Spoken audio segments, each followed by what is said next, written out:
எல்லாரும் எப்படி இருக்கீங்க?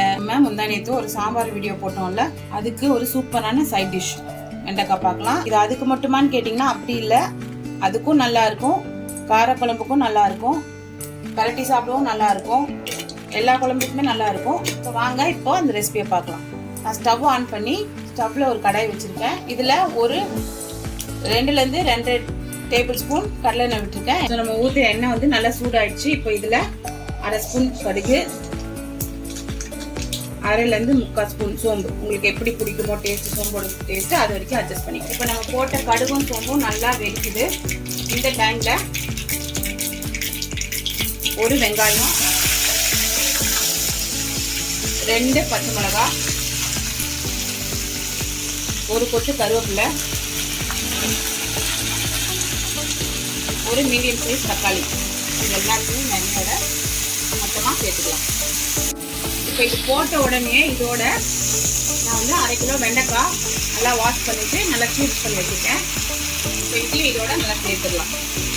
சேர்த்த உடனே இப்போ நம்ம போட்டோம் இல்லையா, வெங்காயம், தக்காளி, பச்சை மிளகாய், கருவேப்பிலை, ஸோ அதோ எல்லாத்தையும் இந்த வெண்டைக்காயோட சேர்த்து நல்லா மேலேருந்து கீழேருந்து மேலே வர மாதிரி நல்லா கரட்டி விட்டுட்டு, ஸோ இதில் வந்து வெங்காயம் வதங்கணும், தக்காளி வதங்கணும் அந்த மாதிரிலாம் இல்லை, எதுவும் இல்லை.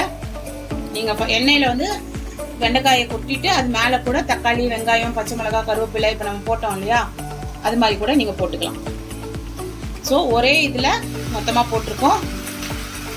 ஸோ இது ஒரு 5 நிமிஷம் வேகட்டும். வெந்தோன்னு பார்ப்போம். ஸோ நம்ம வெண்டைக்காய் வேக போட்டு 5 நிமிஷம் ஆச்சு. ஸோ எப்படி வெந்து வந்துட்டு பாருங்க. இப்போ இந்த வெண்டைக்காயை நல்லா பரட்டி விட்டுக்கலாம். இப்போ இந்த டிஷ்ஷுக்கு தேவையான உப்பு போட்டுக்கலாம். 1/2 ஸ்பூன் மஞ்சள்தூள் போட்டுக்கலாம். அவ்வளோதான். இதுக்கு காரப்பொடியோ மசாலா பொடியோ எதுவும் வேண்டாம். வெண்டைக்காய்க்கு காரம் கொடுக்குறதே வந்து பார்த்தீங்கன்னா நம்ம போட்டிருக்க பச்சை மிளகா தான்.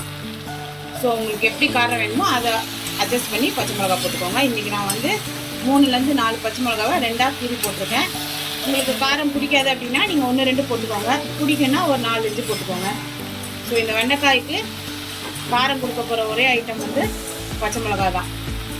ஸோ இப்போ நம்ம உப்பு மஞ்சள் பொடியும் போட்டு இந்த வெண்டைக்காயோட நல்லா மிக்ஸ் பண்ணிட்டோம். இனிமேல் வந்து இதை மூடணும்னு அவசியம் இல்லை, இது வந்து ஓப்பன்லேயே இருக்கட்டும். அப்போ தான் வந்து இந்த வெண்டைக்காயோட இந்த கொஞ்சம் இருக்கு இல்லையா அந்த வளவளப்பு அது வந்து போகும். ஸோ இன்னும் ஒரு 5 நிமிஷம் இதை ஓப்பன்லேயே வச்சு பரட்டி விடலாம். அதுக்கப்புறம் காட்டு. இப்போ நம்ம உப்பு மஞ்சள் பொடியும் போட்டு 5 நிமிஷம் ஆச்சு. நம்ம ஓப்பன்லேயே வச்சு இந்த வெண்டைக்காய் வந்து நல்லா வதக்கி விட்டோம். இப்போ நல்லா ஸ்ப்ரெட் பண்ணி வச்சுக்கோங்க.